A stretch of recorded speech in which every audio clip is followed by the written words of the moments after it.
Moving on to the second presenting of the session, the next topic we have is exploring the role of customer-centric car dealership interior design in Sri Lanka, a study on customer satisfaction.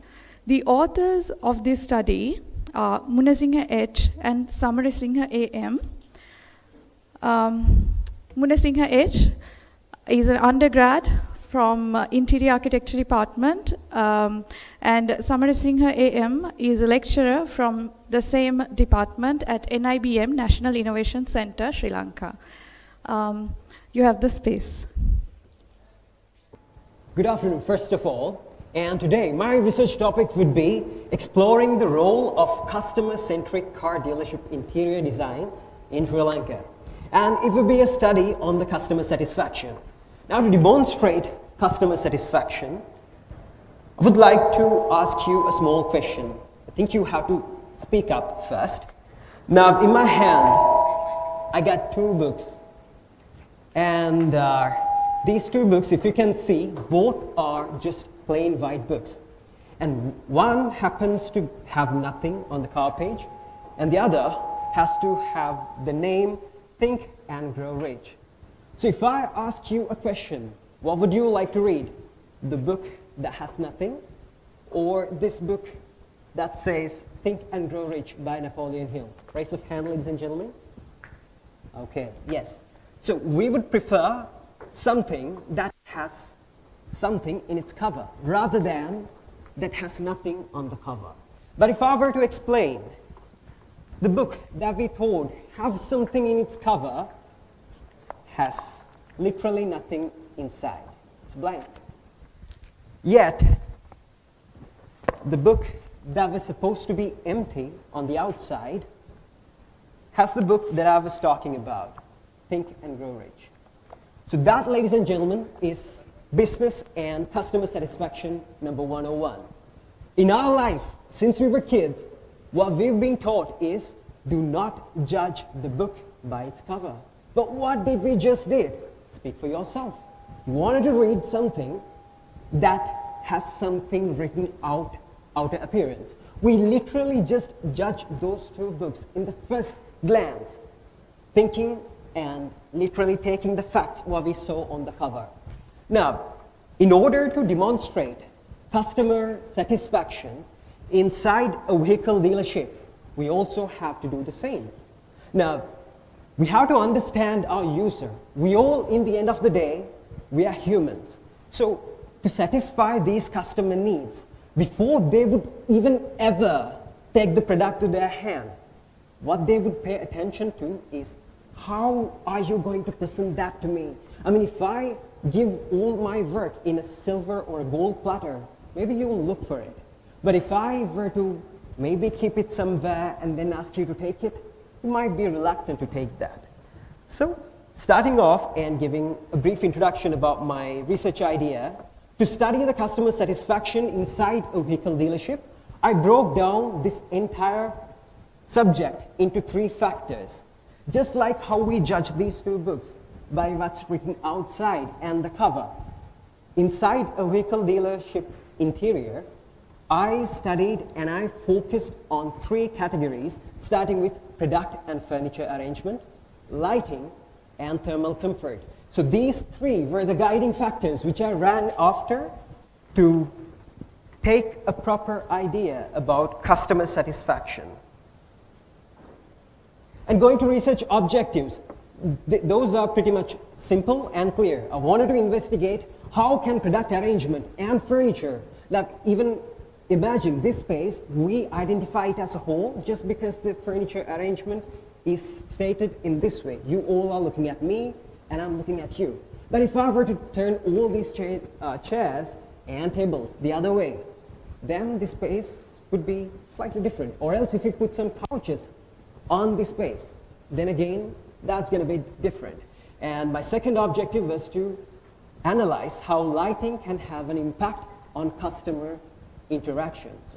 Right now, I'm having ample amount of ambience on my face, but if it was a bit too dark and shallow, I'm sure you might not look at me or this stage. And finally, the thermal comfort. in order for you and literally anything to work concisely, you need to act in a cooler environment. So thermal comfort usually and always plays a key role in the research. Giving a brief idea about my research methodology, I would like to use the onion structure, and according to that, the philosophy that I've used was positivism. And moving on to the approach, it's inductive. And coming out to the research choice, I used a mixed method just because I need to use the factors what we feel and also the numbers that I want to take into consideration.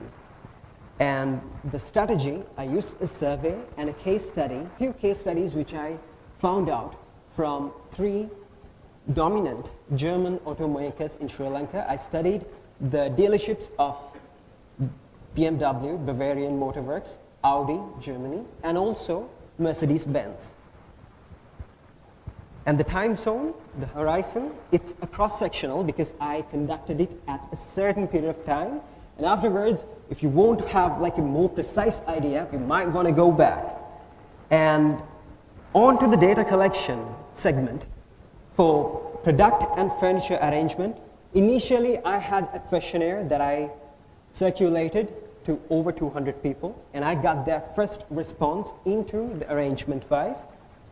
And to lighting, I had few cameras and thermal infrared factors that would affect the space. And for that, I had to pay a physical visit to the place and had to spend one entire day observing the aesthetics and the lighting conditions.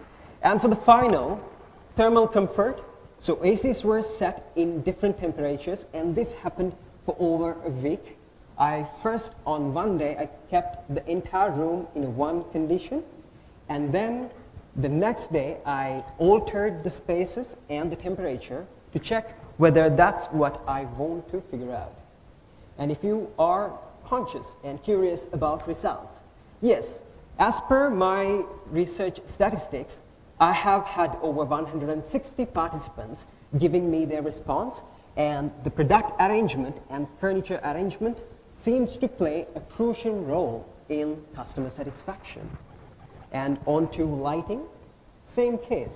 And I'm slightly disappointed to say some of the very good leading examples that we have in Sri Lanka might not portray the best display of lighting inside their space.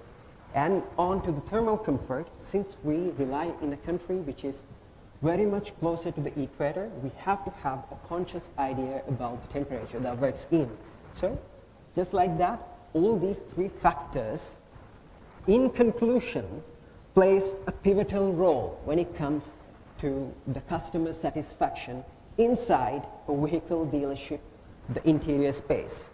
And you might wonder, why is that even important? Now, to give you a rough look, that ash color, the silver color box states, from 2015 and up until 2020, before COVID hit, we had 1,337 billion rupees spent in vehicle imports to Sri Lanka. So all these amount of money literally went out of the country. And by today, we have 28,224 billion, approximately around $86.26 billion debt. And what I'm trying to understand over here is, if we are designers in the end of the day, and all these facades, all these arenas were taken care by business economics, and they are perfectly precise with numbers. But what we can do as designers to help for the economic boom and industry boom would be, we can give our expertise to them. We can bring out our expertise to them and make sure the money that we spend out, and ladies and gentlemen, don't get me wrong, that's not even the final number. That number that you have over there is just the amount you spend on cars. But what about the materials? So all these examples, all these exhibition spots, each and every material, each and every plan, each and every color, all of them were imported from Germany or either their mother country and has been fixed in Sri Lanka.